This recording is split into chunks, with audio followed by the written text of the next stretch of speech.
Croyez-vous que la Bible et l'Israël moderne sont liés? Dieu est-il en quelque sorte impliqué dans l'existence de la nation juive? Les chrétiens et les Juifs devraient-ils soutenir la nation d'Israël? Si oui, nous devrions discuter des termes clés qui sont populaires dans les nouvelles et de leur rapport avec la Bible. Cela devrait nous indiquer si les gens croyant dans la Bible ont le devoir de s'exprimer au nom de la nation moderne d'Israël. Nous discuterons de la terre biblique de la Judée et de la Samarie, qui est au cœur même de l'identité biblique d'Israël. C'est là où Abraham a vécu, c'est là où Jacob a rêvé, et c'est là où Josué a déclaré la nation juive après 400 ans d'esclavage. C'est aussi là que la plus grande bataille de la revendication d'Israël à la Terre sainte est menée aujourd'hui. La presse mondiale et les politiciens internationaux parlent des frontières de 67, de la Cisjordanie et des colonies israéliennes illégales en Palestine. Les territoires surnommés la Cisjordanie sont souvent définis par les frontières de 67 et sont utilisés comme monnaie d'échange pendant les négociations de paix. Ce jargon moderne doit être compris selon des termes historiques et bibliques pertinents si la Bible doit avoir un impact direct sur nos points de vue de la politique moderne. Ce que plusieurs appellent la Cisjordanie est tout simplement la Judée et la Samarie. Les frontières de 67 sont des limites d'un armistice récent, d'une brève histoire politique et sans précédent biblique. Saisir l'identité de la Judée et de la Samarie est clé pour comprendre l'identité biblique d'Israël.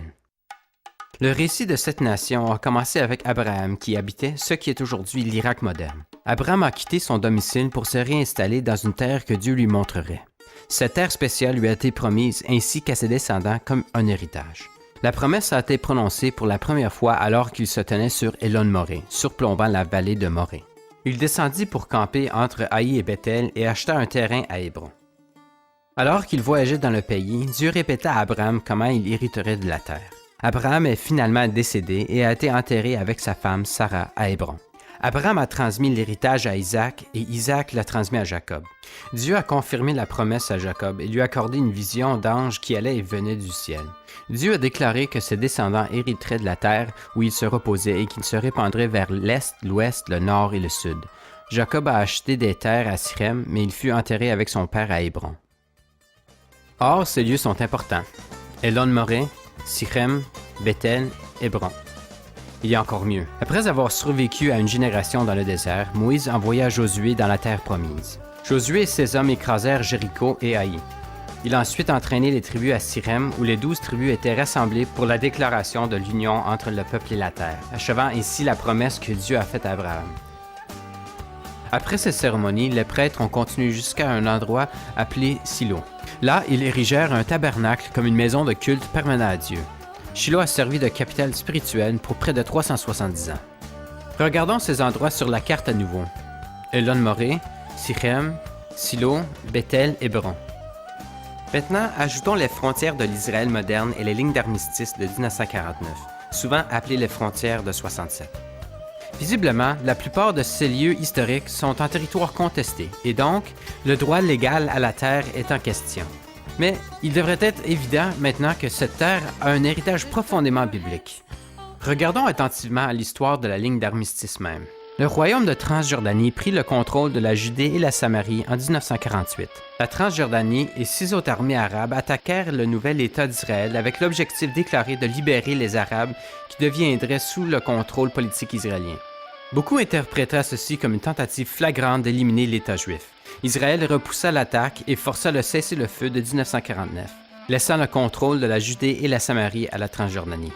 Transjordanie décida que ces terres nouvellement acquises seraient désormais étiquetées la Cisjordanie.